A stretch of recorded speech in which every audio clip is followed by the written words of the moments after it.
Tom isn't gonna. All right, so Tom isn't gonna be here and Kate isn't gonna be here, but Jenny, with you on Zoom, we have a quorum. So we can call the meeting to order. Has everybody had a chance to review the minutes from last meeting? Yes.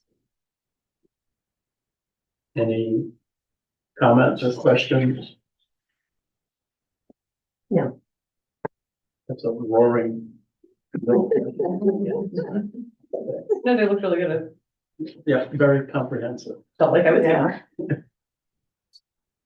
All right, well then, do I hear, vote to approve them? I so move. Second? I can second them. Mhm. Jenny, you agree? Yes, I agree. Okay, so, Roll well, call. we have to do a roll call, Jenny. Oh. Susan?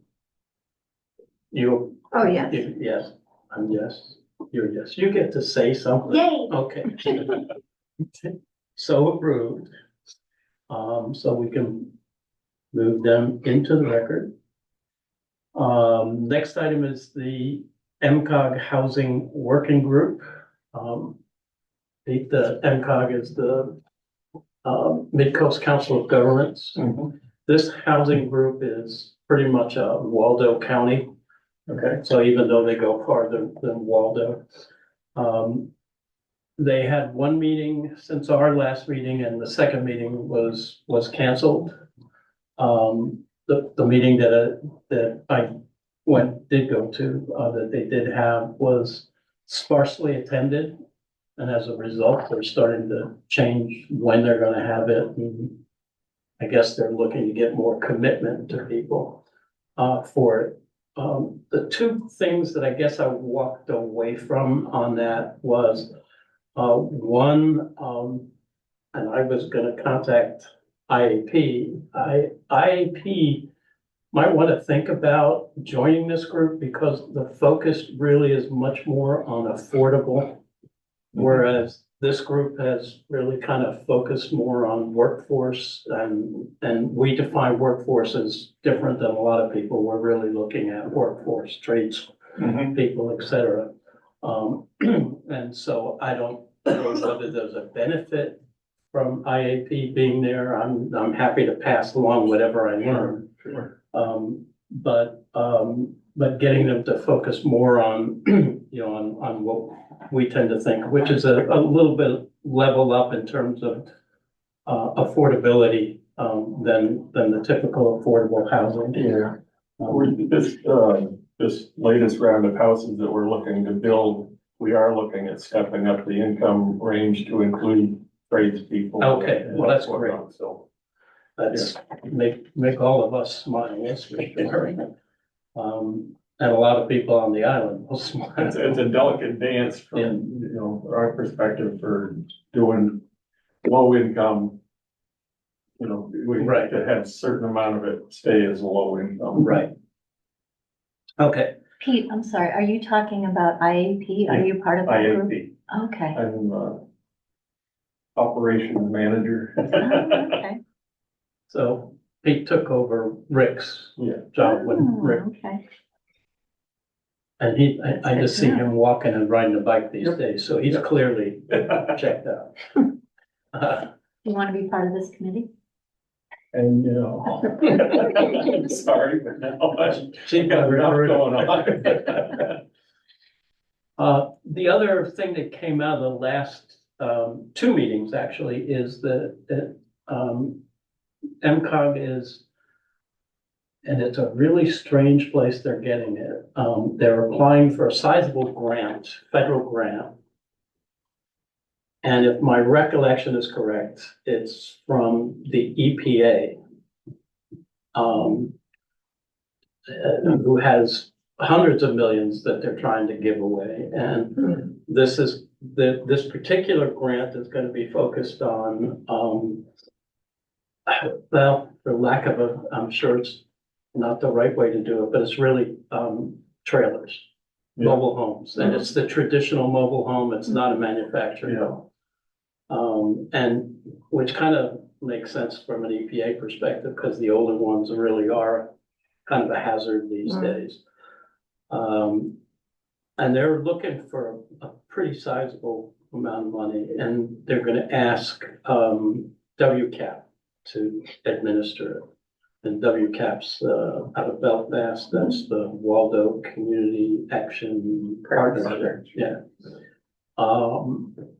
And the focus is gonna be to, pretty much replace, so trying to remember the number that they threw out, but it's a very high number in terms of how many mobile homes are, in terms of percentage of housing units in Waldo County. It's very sizable. It's like 18%, something like that. And many of them are quite old. And so what they're looking to do is help people replace them. The grant would provide them with obviously money, and I think they're looking at using that to help people buy a new home to replace that one. But there would be a provision, and if people are able to make payments, the payments would be plowed right back into the fund. If they're not, and they can go through some kind of application process, they could get the loan forgiven over a period of time, so. I mean, well, I don't think our percentage is anywhere near what Waldo County is, Very few trailers out. but we do have some. Yeah. And when they get some notification on, whether or not they have the grant, then I will talk to them and see. And then we'll start here, seeing if there's anything that we can do on the island. Am I remembering correctly that Islesboro does not allow new mobile homes anymore? Or am I making that up? And I don't know the answer to that. Let's put it this way, the ones that we have are certainly aren't new. They No, are old. right. I think, Well, I there's- know in the past, it's been that there was a date that they had to have, Been built they didn't by, want old ones Mhm. coming up. Okay. So they had to be, within the last 10 years, you have to, Yeah, have been built. cause there's the new one up on Main Road just south of Durkee's. But I think that one was hard set, so I think that would take it away from the mobile home. and that is a manufactured home. That's amazing. So, that came, effectively out of a factory-made kit, put up in one day. Nice. I don't know about the interior, but the building itself was Mhm. one day. Pretty quick. Yeah, I had to go to the mainland that day, and when I left the house, I drove by and the truck was there with all the walls and the Right. trusses and everything, or one or two trucks. And I got back later that afternoon and the building was up. So. But again, that's a manufactured.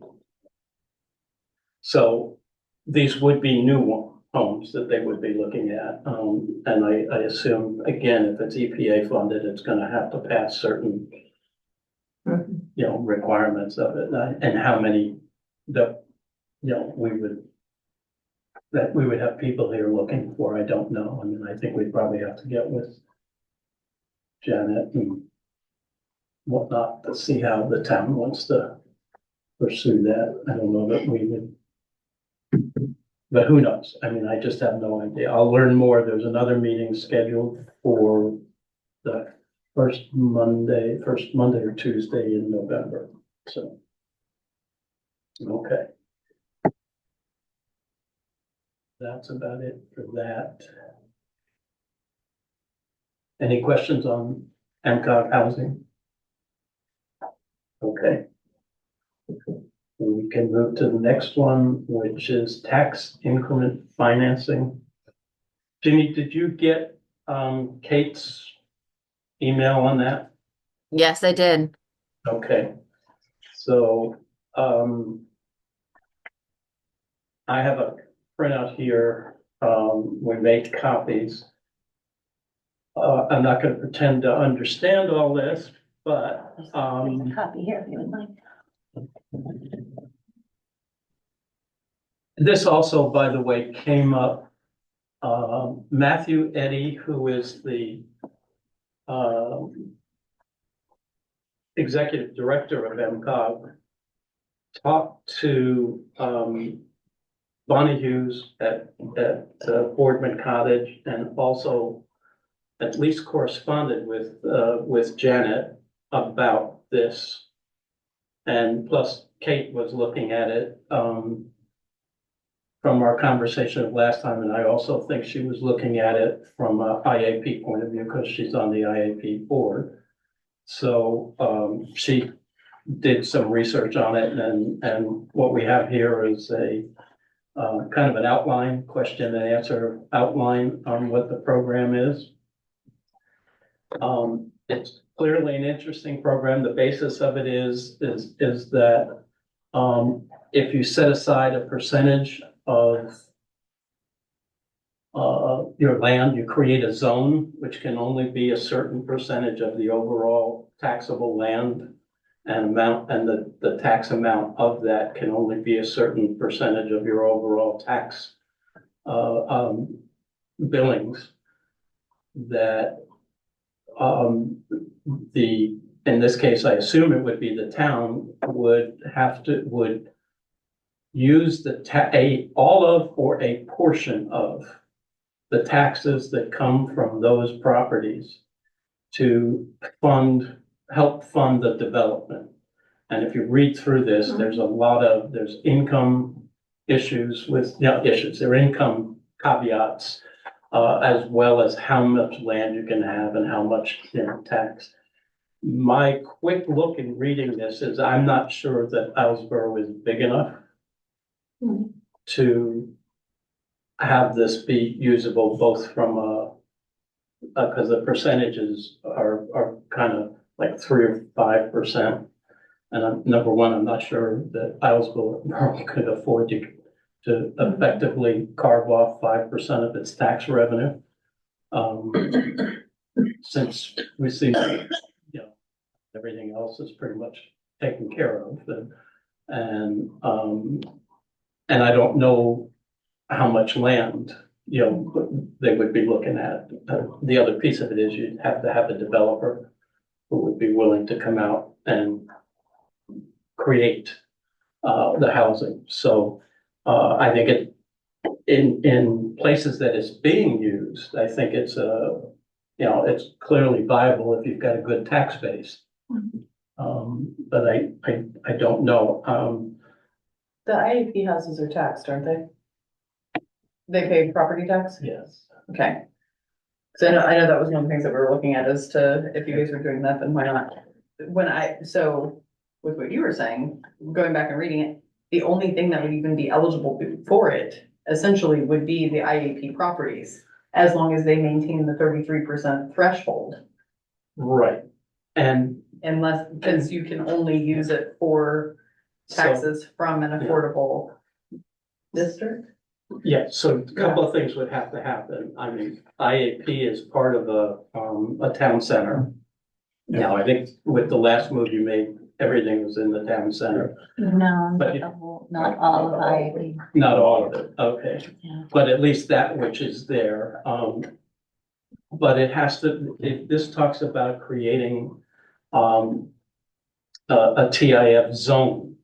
So it seems to me that's a zone on top of a town center, or a zone instead of a town center. Or if you go up and buy Richard's land up at Durkee's and say that's gonna be the zone, right? I mean, the town would have to effectively zone it to be a development zone that meets the TIF, right? Right. And it has to then meet all the criteria that's outlined in here. Hey, Ginny, have you come across this in any of your other, because you've worked obviously outside of just Islesboro?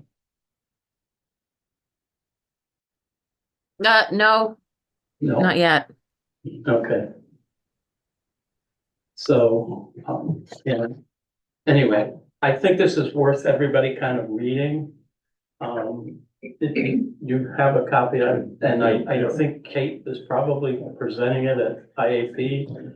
I think if anybody is gonna jump on this, it would be you guys. Yeah. I don't see I us. know, I know I looked at it like 15 years ago. Oh, okay. When I was a selectman, and it's like, it really doesn't fit Islesboro, and, but, Right. you know.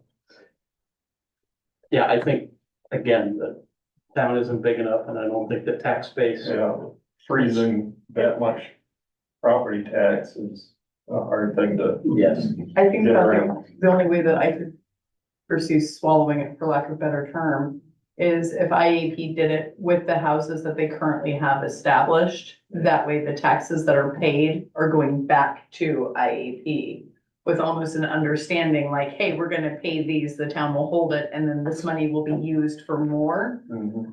Because like we were even talking about, it seems almost wrong in a way, yeah, dirty, that you guys pay taxes for a nonprofit that's trying to build affordable property. Yes. And so I think that that would be about, you know, instead of doing Richard zoning or something like that, it would be something that is already established with like the Ruthie James area Yeah. with those. That way you guys have a little bit of a bank, Right. even that's Right. rolling back in, that you know that even though you're paying the taxes on it, that this is still potentially coming back through, because basically it's the same kind of, or potentially, Okay. it is the same type of rules that you guys are already having to Right. follow to maintain the Genesis grants and Yep. stuff like that. Yeah.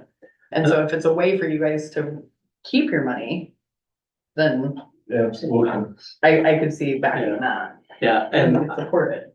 and this, I didn't get out of here whether you could do it on an existing set I of think you can. properties, you know, because it keeps talking about development in here.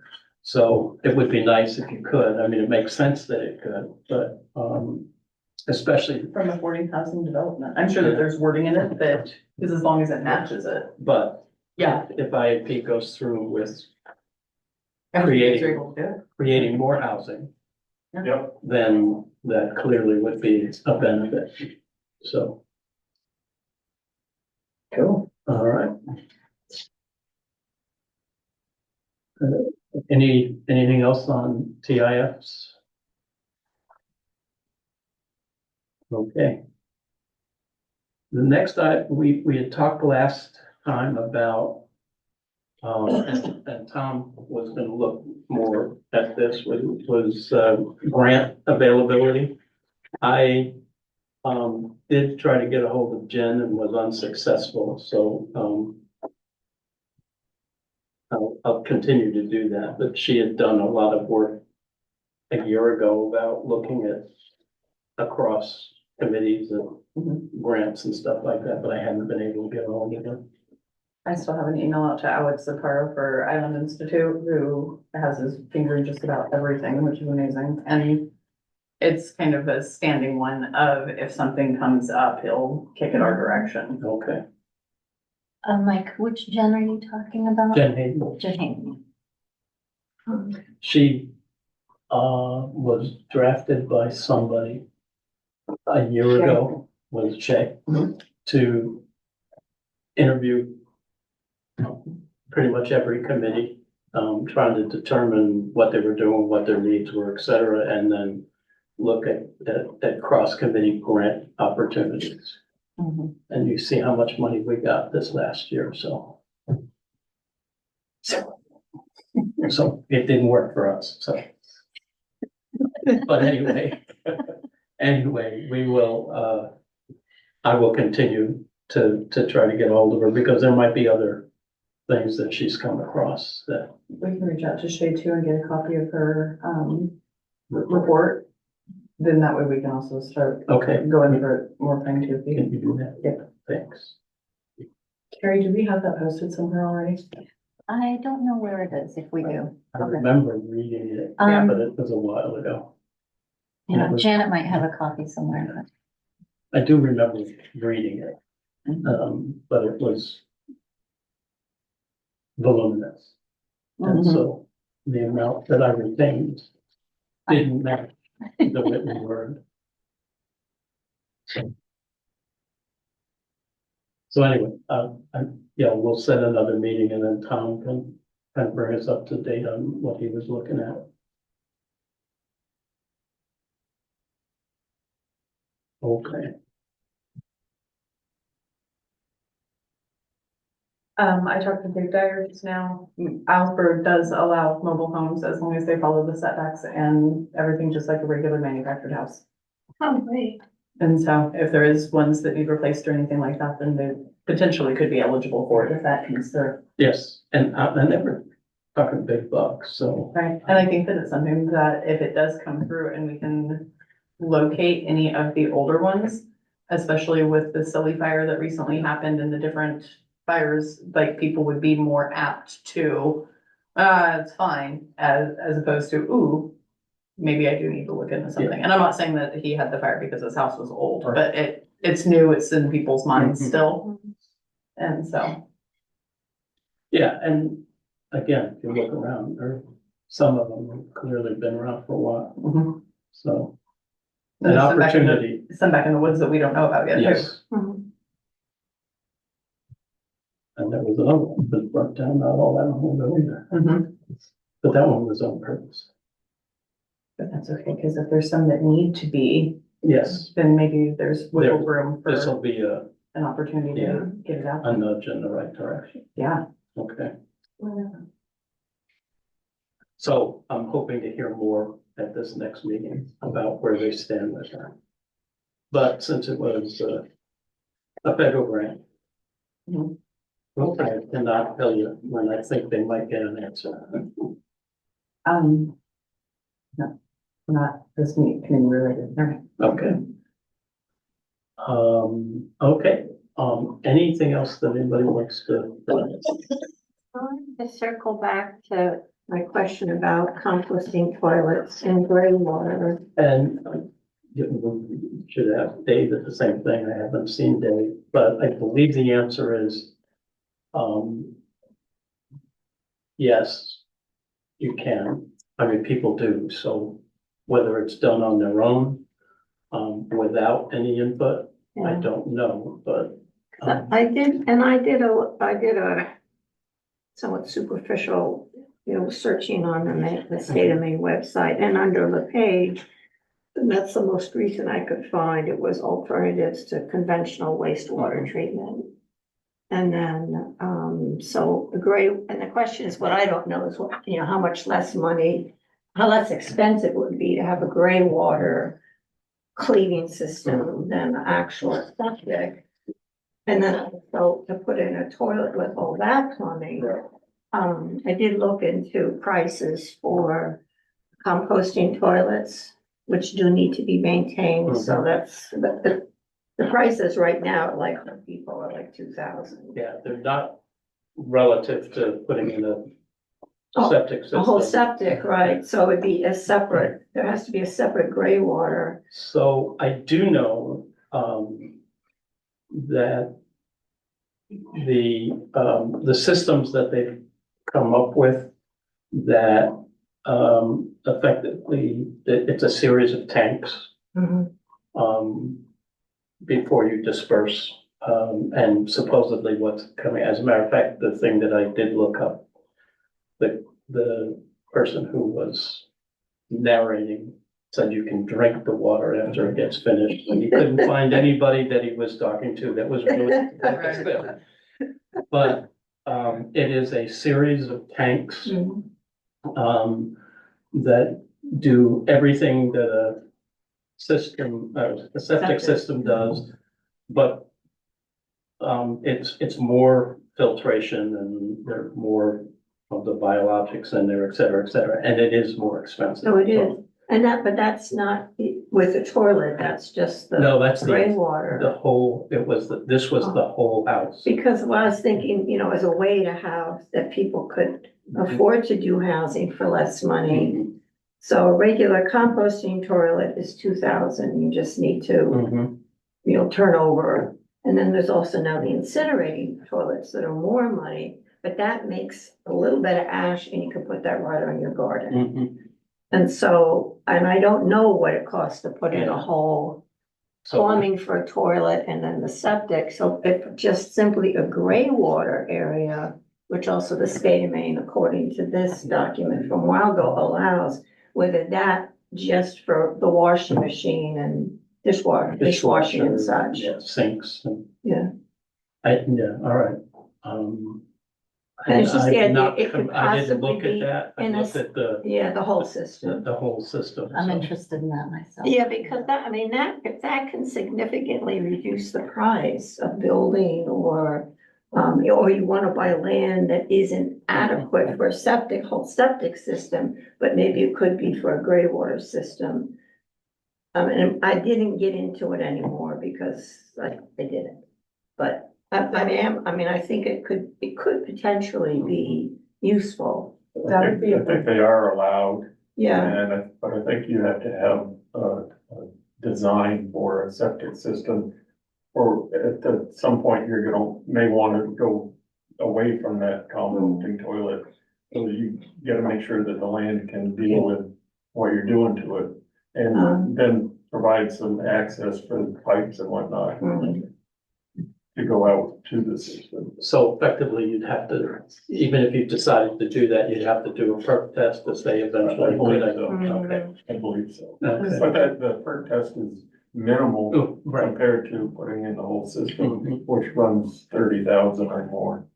Because that'd be a really interesting question for the planning board, just even as a hypothetical, because if they won't approve a house. So I will track Okay, Dave down this time and ask him that Or question. even go past Dave, and maybe if one of us runs into Bill Shoppy, ask him if they would approve a house that doesn't have enough land for a septic, if they would approve a build on that, because if they won't approve it because of setbacks and limitations, then it negates it instantly anyways.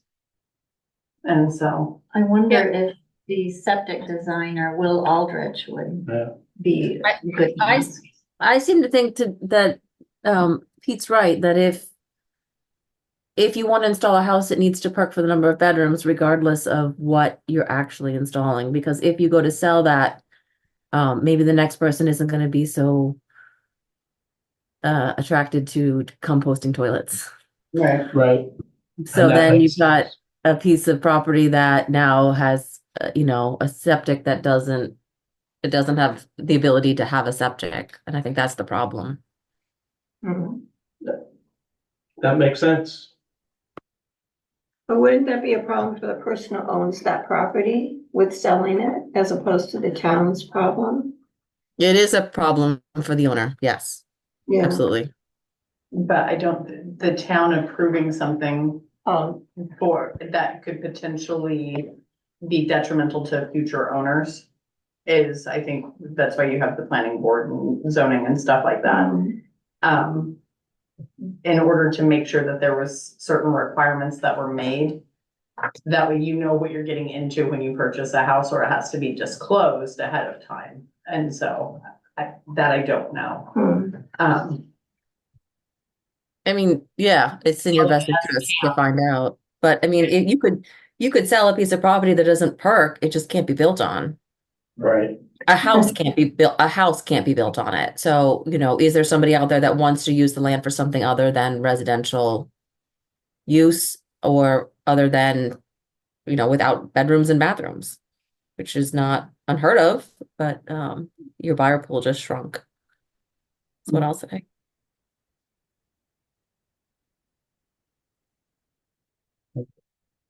well, Davis. Yeah, he'll know. Answer, yeah. Yeah.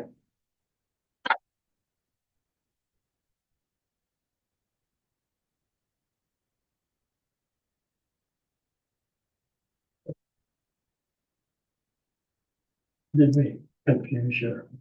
no, Oh, okay. no, I'm still, I like to squirrel around with seeing, No, that's good. Yeah, whether, find out more. That's the motto of our group. We'll find out more. yes. Well, yeah. I did see in the minutes. You guys had talked last time about potentially making IAP the housing authority on the island? And was there any other discussion with that about what we step back from or It was what a- our? Was a topic that was brought up, Mhm. and that's about as far as it went. Gotcha. Cause like maybe even changing our designator from housing to social, economic, something different, that way we didn't get confused with IAP.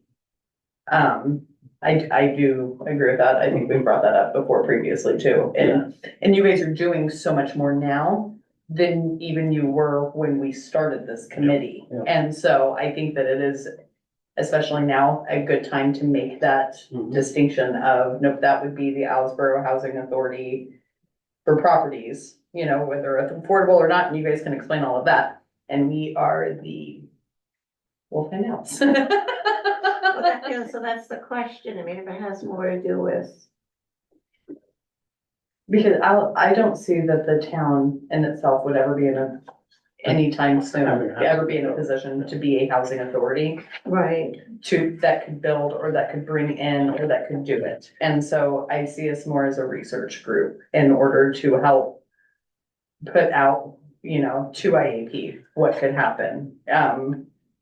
Builders on the island, you know, if somebody wanted to come and ask us specifically like, hey, do you know how to build a development? Like, we can help you. We have our website and little things like that of how to help people learn how to build their credit, how to help do it. But I wonder if that's not starting to step on toes. right.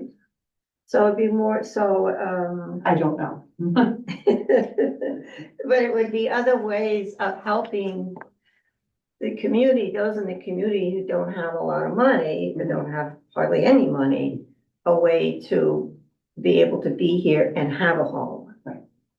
Short of the actual housing, so all these other options, other ways of, So maybe it's a good time to ask how, I mean, you guys had come up with, I'm just gonna say a long-term or strategic view of, like with Shinner cottages and things like that, that, you know, was a broader, approach to affordable housing. And I assume that's still front and Yeah, center on your Yeah, plate. I mean, right now, we have in planning two, single family dwellings, two-bedroom dwellings, I believe there.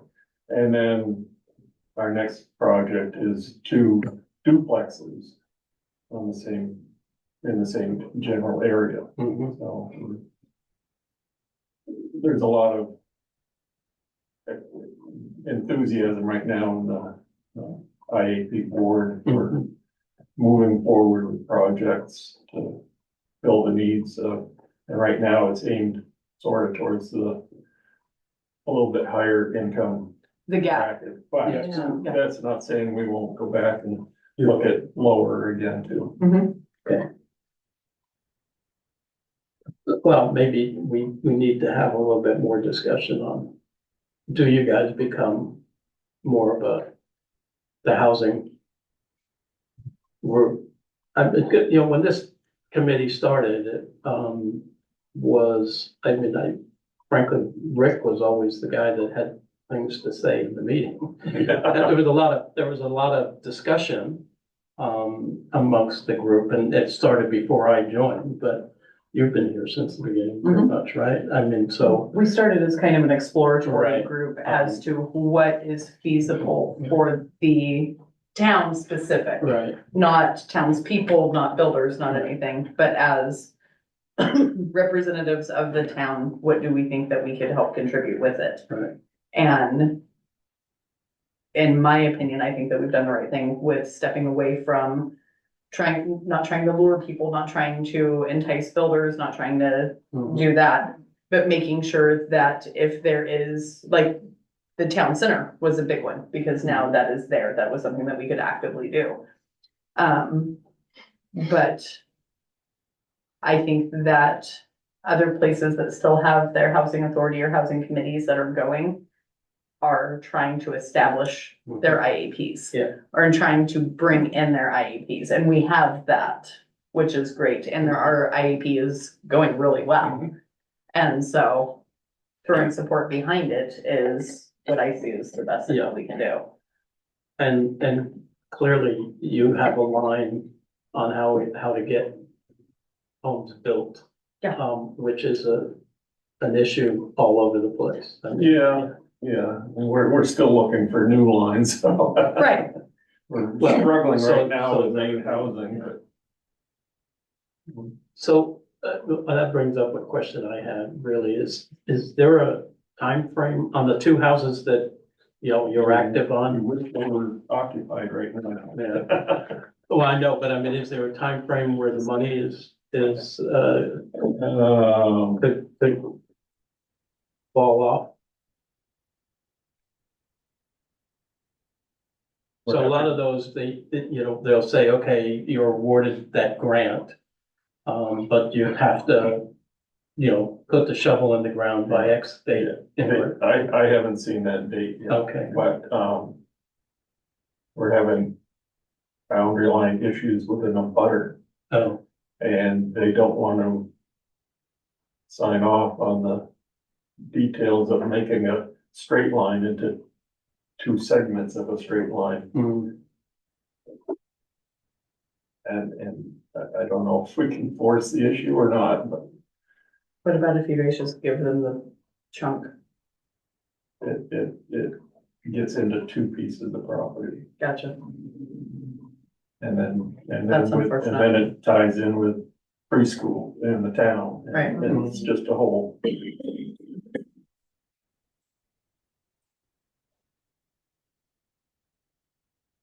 well, I think, we probably should have further discussions on that particular issue relative to, because I think, again, IAP's strategic view, is really is more than's been built in any kind of, whether it's workforce or affordable, Mhm. in years. So, I mean, that covers a lot of ground. Yep. And we all know what it's like to try to get something built here, so. Well, the two that we're planning right now are modulars, so they should be quick when they happen. That's becoming a fairly sizable trend. in- Yeah. in I the think housing our industry. duplexes may be stick built.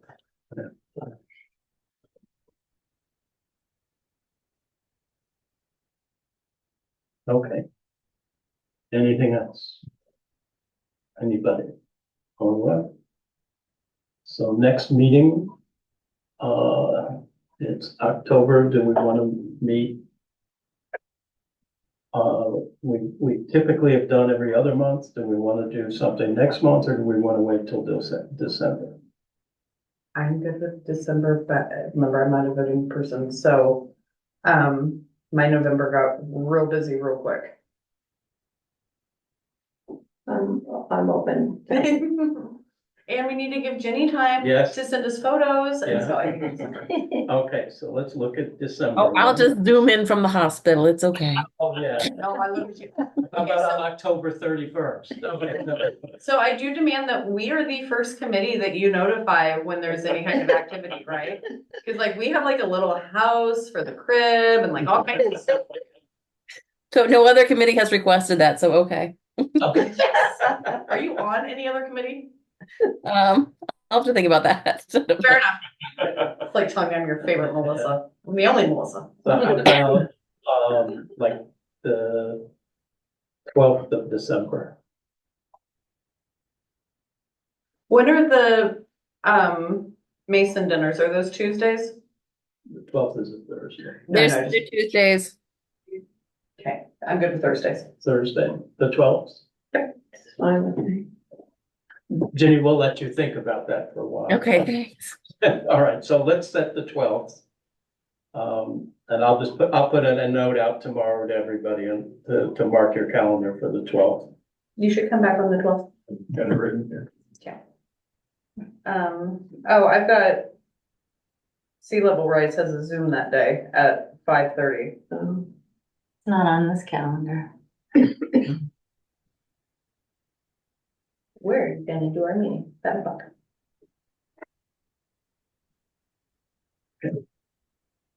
That's it. Thank you. Fun. All right. Okay. If there's nothing else, do I hear? Adjourn? I move so. Do I hear a second? No, that's true. Oh, no, okay. Jenny, do you Yes. agree? Yes. Yes, everybody is yes. Jenny, good luck. I wish you all the best if I don't see Yes. you. Thank you. Thank you. Good luck. Thanks.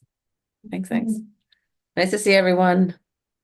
Well, it's good to see your Take name on care. the screen.